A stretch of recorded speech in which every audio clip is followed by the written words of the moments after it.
What are bugs, vulnerabilities, exploits and threats? In this video, we would try to understand that. Suppose a programmer wants to implement a specific behavior. He has implemented the code in a certain way.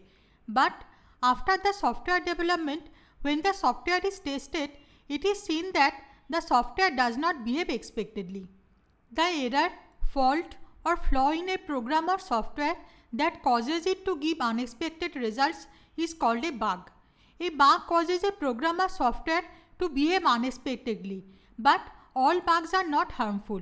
For example, there may be a bug because of which data may not be appropriately displayed to a user, but a malicious user cannot exploit the bug to access sensitive data to which he does not have any access. A bug is called a vulnerability when a malicious user can exploit the bug to gain access to some sensitive data or cause any other harm to the system or software. For example, suppose a software application has a bug exploiting which a malicious user can extract sensitive data from the database. This bug is harmful because it may result in a data breach. Such bugs are called vulnerabilities. In other words, a vulnerability is a type of bug that a user can exploit for malicious purposes.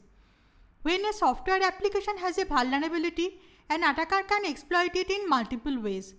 The attacker can create a piece of software or use some data or sequence of commands to extract sensitive data, gain control of the system, or cause a denial of service attack. The piece of software, data, or sequence of commands is called an exploit. In other words, an exploit is a piece of software, data, or sequence of commands that can exploit a vulnerability for malicious purposes. Attackers often use a collection of such exploits. A collection of exploits that attackers can use to manage different exploits altogether is called an exploit kit. And when there is a possibility that an attacker can cause damage to a system or network in some way, we call the possibility a threat. In other words, a cyber threat refers to a possibility that attackers can gain unauthorized access to sensitive data, gain control of the system, cause a denial of service attack, or cause any other harm that can disrupt digital life in general. I hope this helps. Interested viewers who want to know more can visit the website of the Security Buddy.